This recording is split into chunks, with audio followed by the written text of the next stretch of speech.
Depuis 12 ans, avec des moyens restreints, mais votre soutien indéfectible, l'audience de TVL a littéralement explosé.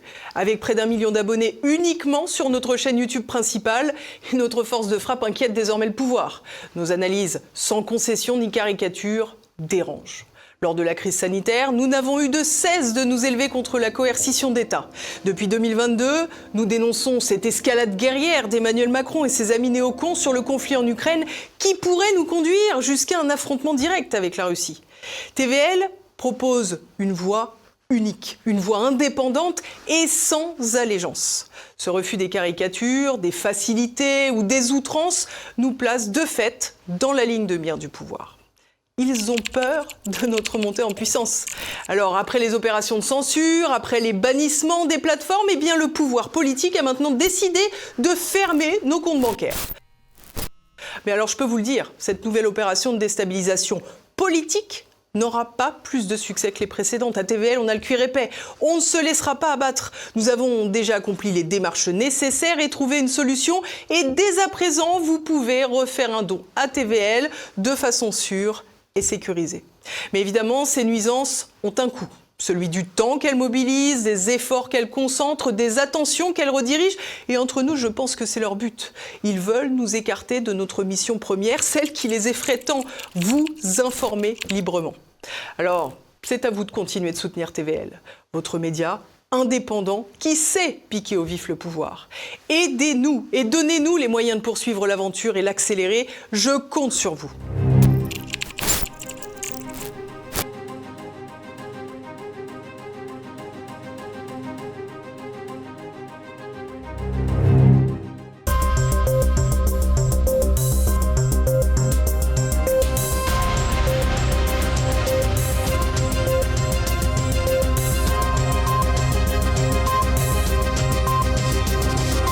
Madame, monsieur, bonsoir, très heureuse de vous retrouver. Pour commencer cette édition, nous partirons aux États-Unis avec une question, manifestation spontanée ou orchestration politique. Les émeutes qui frappent la ville de Los Angeles pourraient en effet cacher une opération de déstabilisation contre Donald Trump.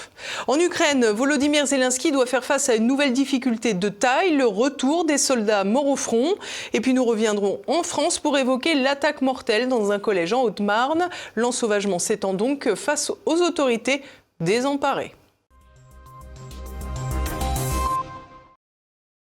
À qui profite le crime ? À Los Angeles, les émeutes urbaines se poursuivent, mais derrière l'apparent affrontement entre forces de l'ordre clandestins et militants de gauche se joue une bataille entre l'État trumpien et des associations pro-immigration. Les explications d'Olivier Frère-Jacques.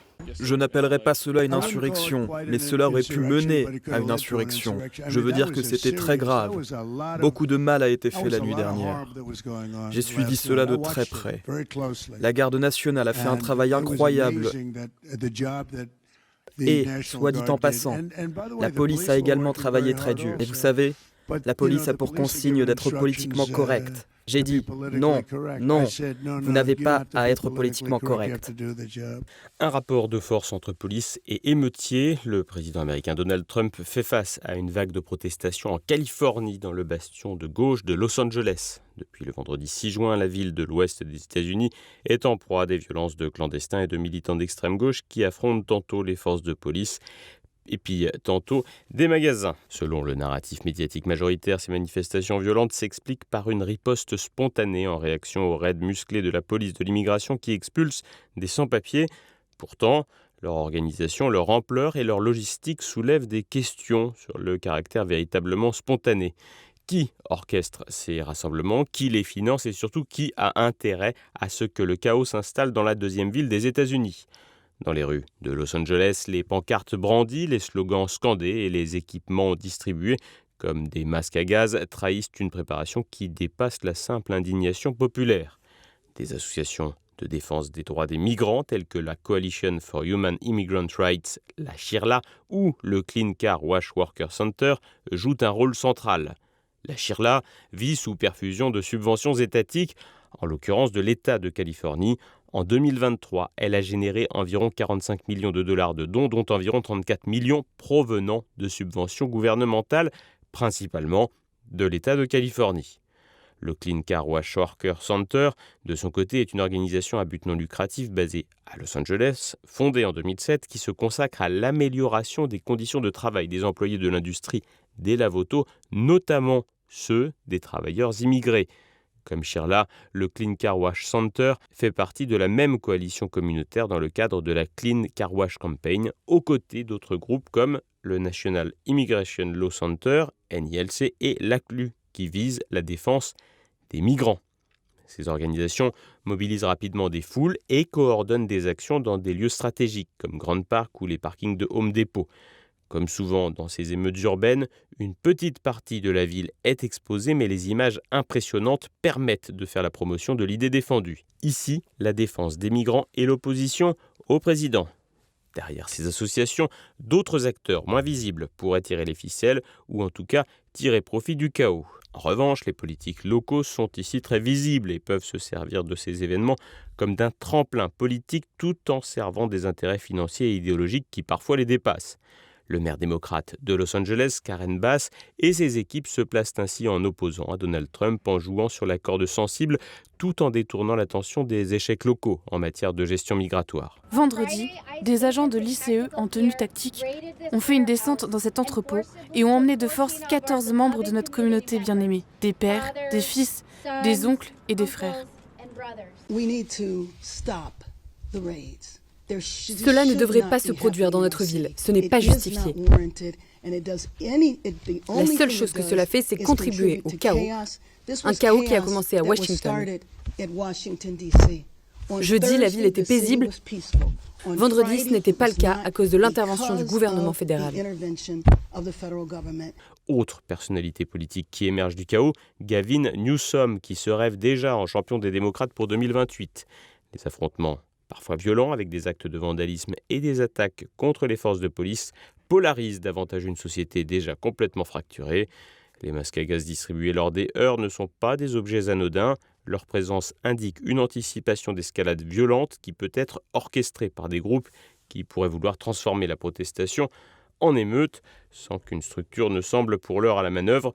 Une architecture du chaos semble prendre forme, avec de la main-d'œuvre associative et des sans-papiers en première ligne, un financement des associations par l'État californien démocrate et des dons privés, et un blanc-seing donné aux casseurs par la gauche locale.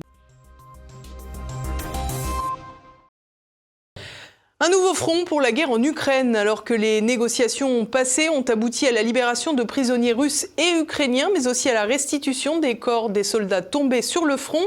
Volodymyr Zelensky va devoir affronter un nouveau problème de taille, le point. La ruine de l'Ukraine de plus en plus difficile à cacher. Alors que la paix ne trouve pas de chemin, les dernières négociations tenues en Turquie ont toutefois permis la mise en place d'un nouvel accord entre Kiev et Moscou pour échanger des prisonniers. Une bonne nouvelle pour les intéressés et leurs familles. D'autres devront toutefois tristement se contenter d'une restitution de corps. En effet, la Russie vient d'acheminer en Ukraine les dépouilles de 1212 soldats.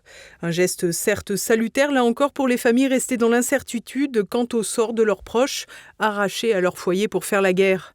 Mais pour Kiev, l'opération est redoutable par sa portée sur la population. En effet, face aux 1212 dépouilles de soldats ukrainiens, Kiev n'a restitué que 27 soldats à Moscou. Un décalage très symbolique qui vient contredire les diverses projections quant aux pertes respectives depuis le début du conflit ouvert en 2022. En mai dernier, Hervé Carès, le spécialiste de la gestion de crise et diplômé de l'école de guerre, nous expliquait déjà les disparités entre les deux camps sur la question des hommes. Les Ukrainiens ont tenté de mettre en place un système comparable à celui des Russes, avec des primes qui sont très très importantes pour les engagés et pour les volontaires qui viendraient combler les rangs de l'armée ukrainienne. Et aux dernières nouvelles, ils n'ont eu que 500 volontaires. Donc c'est un fiasco en fait. C'est un fiasco et ça peut s'expliquer parce que, évidemment, on n'a pas de chiffres sur les pertes ukrainiennes, ni d'ailleurs sur les pertes russes, mais on peut faire une corrélation entre le nombre de volontaires côté russe et bien sûr l'absence de volontaires côté ukrainien.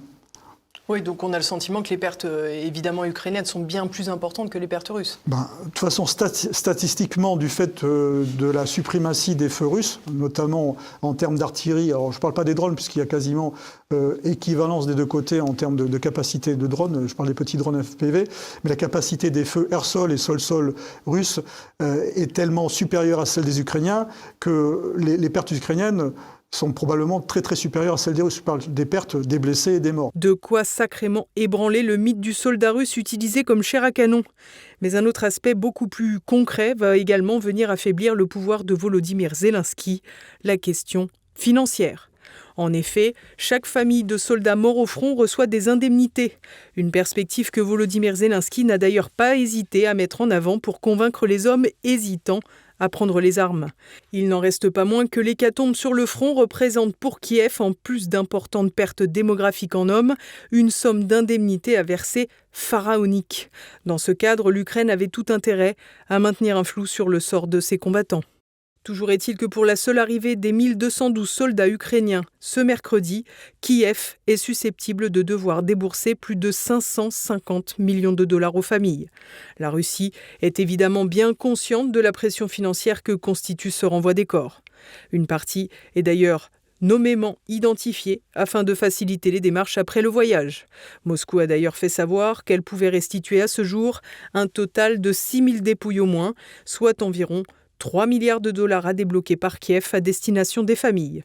Une somme bien difficile à honorer sans une nouvelle aide occidentale considérable, faute de quoi Volodymyr Zelensky, de plus en plus contesté chez lui et à Washington, pourrait faire face à une véritable mutinerie.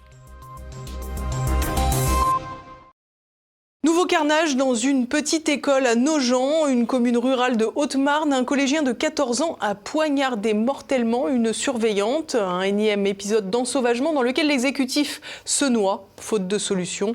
Renaud de Bourleuf. Le scénario de l'horreur dans une école de campagne. Mardi matin, devant le collège Françoise Dolto, à Nogent, commune de 3500 habitants en Haute-Marne, une surveillante a été assassinée par un élève âgé de 14 ans.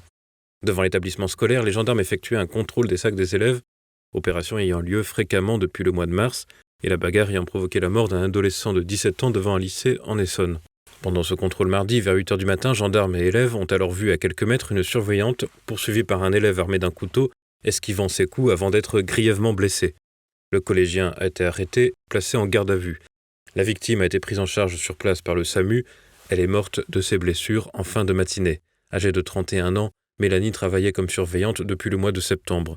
Elle était mère d'un petit garçon de 4 ans. De la tristesse, de l'incompréhension, de la colère, oui et non. C'est aussi une histoire d'éducation, tout ça. Voilà. Donc, mais on voudrait comprendre comment c'est possible, comment ça a pu arriver et pourquoi elle. Le collège n'a jamais eu de problème. Il a été passé en inspection l'année dernière, j'y ai participé. L'éducation nationale nous a bien montré tous les voyants au vert. C'est un bel environnement avec une équipe pédagogique soudée, avec des assistantes d'éducation qui font leur métier à longueur de journée, donc de très bons résultats. C'est d'autant plus incompréhensible justement que nous sommes dans un environnement rural qui ne fait qu'accueillir les enfants dans de très bonnes conditions. L'agresseur, prénommé Quentin, est âgé de 14 ans, il est scolarisé en classe de 3e. Il était inconnu de la police et de la justice. Le ministre de l'Éducation nationale, Elisabeth Borne, s'est déplacée sur les lieux et a donné quelques précisions sur le profil du coupable. C'est un jeune d'une famille dont les deux parents travaillent, qui ne présentait pas de difficultés particulières, qui était ambassadeur harcèlement et ses professeurs sont totalement sidérés de ce qui a pu se produire. Elisabeth Borne n'a peut-être pas pris le temps de travailler le sujet. Au cours de l'année scolaire, le collégien a été exclu temporairement à 2 reprises pour violence. La première fois, un coup de poing asséné à un autre élève. La seconde, il avait tenté d'étrangler un de ses camarades. Plusieurs de ses camarades ont décrit des comportements étranges avec des propos récurrents sur le suicide. Le drame est vite remonté à l'Assemblée nationale. Le Premier ministre François Bayrou s'est empressé d'annoncer une mesure à titre expérimental. Et donc le gouvernement a lui aussi l'intention d'aller dans le sens de l'expérimentation de portiques à l'entrée des établissements scolaires. Problème, les portiques de sécurité seraient un dispositif coûteux alors que l'État n'arrive déjà pas à revaloriser les revenus des enseignants. D'autre part, le fonctionnement de ces tourniquets serait compliqué à mettre en œuvre lorsque des dizaines, voire des centaines d'élèves arrivent au même moment. Même François Bayrou a reconnu les faiblesses de ces instruments technologiques, affirmant sur TF1 que la vidéosurveillance aurait été inutile lors de cette attaque. La vidéosurveillance n'aurait pas eu de sens. Les gendarmes étaient là. Les gendarmes étaient à l'entrée de l'établissement en train de vérifier les cartables des élèves. Autre sujet mis sur la table, l'interdiction de la vente de couteaux aux mineurs. L'idée est d'installer un contrôle de l'âge sur Internet, à l'image de l'accès aux sites pornographiques. Emmanuel Macron s'est félicité le soir même en assurant qu'à l'avenir, un jeune de 15 ans ne pourra plus acheter un couteau sur Internet. Il faudrait aussi penser à une loi pour interdire aux adolescents de prendre le couteau de cuisine dans la maison de leurs parents. Mais François Bayrou semble lui-même avoir conscience de cette impuissance de l'État malgré les effets d'annonce. Il va falloir durcir la réglementation. Ça n'est pas une baguette magique. Nous n'avons pas la clé de toutes les questions qui se posent parce que ces questions, elles sont pour l'essentiel dans la société française, dans sa désorganisation et dans ses dérives. Mais ce que la loi doit faire, c'est assurer que les principes sont respectés autant qu'on puisse identifier les manquements à ces principes. Ce qui n'arrêtera pas les délinquants déterminés à commettre un crime, étendant ainsi l'ensauvagement à des coins en apparence paisibles. Et nous poursuivons en compagnie de Renaud de Bourleuf, cette fois pour le Tour de France. Le patrimoine du gouvernement Bayrou dévoilé. À défaut d'avoir des poids lourds politiques, l'exécutif compte quelques belles fortunes avec une moyenne de plus de 2 millions par personne. En tête, celle du ministre de l'Industrie et ami personnel d'Emmanuel Macron, pour être le témoin de son union avec Brigitte, Marc Ferrassi. Il affiche la coquette somme de 23 millions d'euros entre les parts de sa société d'expertise comptable et de conseil présidée par son père. Un poil derrière avec 21 millions d'euros, le ministre de l'économie Éric Lombard qui n'a pas l'air aussi avisé quand il s'agit de redresser les comptes de l'État. Première femme du palmarès, Rachida Dati avec 6 millions d'euros, une somme que conteste Libération en affirmant qu'il manque les bijoux du ministre de la Culture à sa déclaration. Le locataire de Matignon a pour sa part déclaré un patrimoine d'1 300 000 euros, essentiellement composé de ses biens immobiliers. Officiellement, le plus pauvre est Gérald Darmanin avec 78 000 euros. Le cirque au Palais Bourbon est toujours aux frais du contribuable. Mardi, la commission d'enquête parlementaire sur les effets psychologiques de TikTok sur les mineurs a auditionné 5 influenceurs controversés. Alex Hitchens, Adèle Laurent, Nasdas et le couple Manon et Julien Tanti. Les échanges, souvent tendus, ont révélé des divergences marquées. Alex Hitchens, accusé de propos misogynes, a quitté l'audition, dénonçant une manipulation de ses propos. Le pornocrate Adèle Laurent, banni de TikTok pour contenu qualifié de sexiste, a réfuté les accusations, plaidant pour un contrôle accru des accès aux mineurs et s'essayant à un humour pour le moins étonnant dans les murs de l'institution républicaine. En décembre, je suis allé en Thaïlande. Je sais pas, peut-être que ça va vous faire rigoler. Moi, ça m'a fait beaucoup rire et ça a fait rire beaucoup de gens. En étant créateur de contenu pour adultes, j'ai visité un espace où il y avait des éléphants. Donc j'ai pris une vidéo avec un éléphant et j'ai dit « un concurrent sérieux », avec la métaphore de la trompe. Voilà. Ça vous fait rire, monsieur ? C'est marrant. Nasdas, critiqué pour mettre en scène la pauvreté, a pointé la responsabilité parentale et annoncé une pause des réseaux. Manon et Julien Tanti, interrogés sur l'exposition de leurs enfants, ont admis ignorer certaines obligations légales. La commission, présidée par Arthur Delaporte, vise à protéger les jeunes des contenus dangereux sur TikTok. Elle a surtout mis en avant la bêtise crasse des influenceurs et des parlementaires démunis face à un phénomène qu'ils ne semblent pas comprendre. L'État face à ces graves défaillances dans l'affaire Estelle Mouzin. Ce mercredi, au tribunal judiciaire de Paris, le procès de l'État pour faute lourde et déni de justice dans la conduite de l'enquête sur le meurtre d'Estelle Mouzin a commencé. Rappelons que cette fille, âgée de 9 ans, a disparu en 2003 à Guermantes, en Seine-et-Marne. Dans cette affaire, Monique Olivier a été condamnée en 2023 à la réclusion criminelle à perpétuité, assortie d'une période de sûreté de 20 ans, pour complicité dans les enlèvements suivis de meurtres d'Estelle Mouzin et de 2 autres victimes. Le meurtrier, Michel Fourniret, est mort en 2021 avant la fin du procès. Le père d'Estelle Mouzin a assigné l'État en justice pour ses nombreuses défaillances. De nombreux témoignages n'étaient pas traités par les juges. Les 10 magistrats qui se sont succédés au cours de l'instruction mettaient plusieurs mois à découvrir la procédure. Et surtout, la piste de Michel Fourniret apparaissait dès les premières semaines de l'instruction. Mais les policiers mettront 16 ans à orienter l'enquête dans ce sens. Incendie mortel à Laon, dans l'Aisne. Lundi soir, un appartement du centre-ville a pris feu. Tous les occupants de l'immeuble et des bâtiments adjacents ont pu être évacués, mais 2 pompiers, âgés de 23 et 22 ans, sont morts dans l'effondrement de l'immeuble. Les corps sans vie ont été retrouvés le lendemain, mardi en début d'après-midi. Une enquête a été ouverte contre X pour homicide volontaire. Cependant, Le procureur a affirmé qu'à ce stade, aucun élément ne vient étayer l'hypothèse d'un déclenchement intentionnel de l'incendie. L'immeuble avait des problèmes de vétusté, comme de nombreux bâtiments du centre de Laon. Le marché noir de la cigarette a explosé. En France, près de 40% des cigarettes consommées en 2024 venaient du marché noir, un record européen selon une étude de KPMG commandée par Philippe Maurice. Avec des prix de paquets atteignant 13 € alimentés par une fiscalité élevée, la contrebande et la contrefaçon prospèrent. Sur près de 50 milliards de cigarettes fumées, la moitié échappe donc aux buralistes, une part en hausse de 13% par rapport à 2023. La France domine le trafic en Europe avec 18 milliards de cigarettes illégales, loin devant l'Ukraine ou le Royaume-Uni. Ce marché est lucratif pour les réseaux criminels, 2 milliards d'euros en 2023, et s'étend désormais aux puffs et aux sachets de nicotine. Les buralistes subissent une chute de 12% des ventes, tandis que le nombre de fumeurs stagne.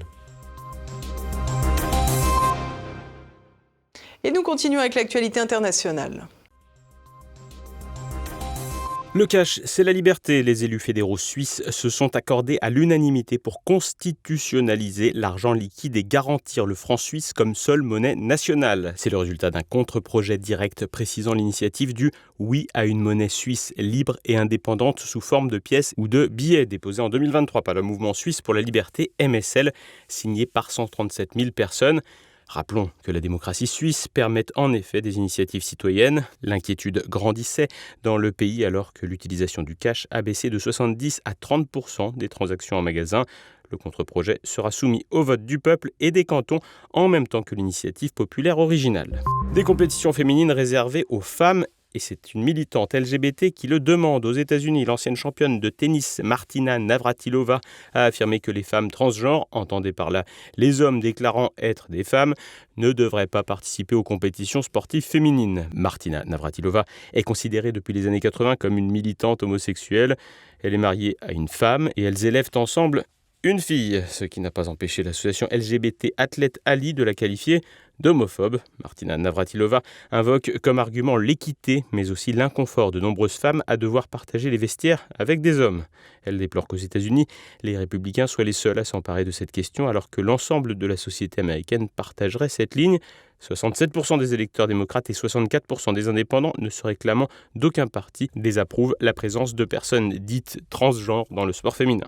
La croisière ne s'amuse plus et reste en Israël pour le moment. 8 des 12 passagers du navire Madeleine intercepté par Israël lundi près de Gaza sont toujours détenus selon la coalition pour la flottille de la liberté. Parmi eux, l'eurodéputé LFI Rima Hassan et le militant brésilien Thiago Avila qui a entamé une grève de la faim et de la soif. 4 membres, dont Greta Thunberg, ont accepté l'expulsion vers leur pays. Le bateau parti de la Sicile le 1er juin pour, je cite, « briser le blocus de Gaza », transportait de l'aide humanitaire mais visait surtout à faire un gros coup de com'. L'organisation dénonce une détention illégale en eau internationale et des maltraitances. Et voilà, nous approchons de la fin de cette édition. Ce soir, dès 20h, vous pouvez retrouver un nouveau numéro de Bistro Liberté. Éric Morillo reçoit le président des Patriotes, Florian Philippot, pour évoquer la soumission de l'État face aux voyous de l'intérieur et de l'extérieur.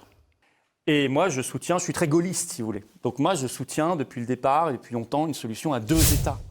Mais on n'arrive pas en faisant pleuvoir des tapis de bombes sur des populations. C'est pas comme ça qu'on résout le problème. Mais tant que la France n'est pas sortie de Schengen, l'Union européenne et la CEDH, nous n'avons pas le droit de contrôler nos frontières, d'avoir un corps de douane digne de ce nom, de savoir qui on est, de pouvoir expulser qui on veut, de pouvoir arrêter le regroupement familial. Donc effectivement, oui, c'est 500 € d'amende de tirer au mortier sur un flic, c'est 135 € d'amende un stationnement interdit, j'en ai eu un tout à l'heure. Donc un flic, la vie d'un flic, c'est 3 stationnements et demi. 3 masques. C'est ça, ou 3 masques. On est confronté à un phénomène de décivilisation. Macron, malheureusement, c'est Macron qui a repris le terme, il l'a repris à Camus, qu'il avait repris lui-même. On est en train de vivre un épisode politique inédit où ce président, qui par 3 fois a été désavoué dans les urnes, aurait dû, par, je dirais, conscience patriotique, démissionner tout simplement. Et c'est on est face à une aberration. Mais TVL s'est fait fermer ses comptes bancaires il y a quelque temps. Oui, j'ai soutenu TVL et qu'il faut soutenir par tous les moyens. Il faut s'abonner, ceux qui peuvent faire des dons. Il n'y a même pas eu de raison. Non, mais il faut soutenir, y compris financièrement. Je le dis parce que ce sont des structures qui font face à des médias d'information surdotés, soit par l'argent public, soit par des milliardaires, et que quand on a la chance d'avoir un média comme TVL qui sont dans le pluralisme et la liberté d'expression, il faut les soutenir par tout moyen. Voilà, et pour ça, il faut aller sur tvl.fr. Également au programme de votre soirée Perles de culture, Anne Brassier reçoit la journaliste Gabrielle Cluzel pour son ouvrage Yes Kids. C'est à présent la fin de cette édition. Merci à tous pour votre fidélité. À demain. Bonsoir.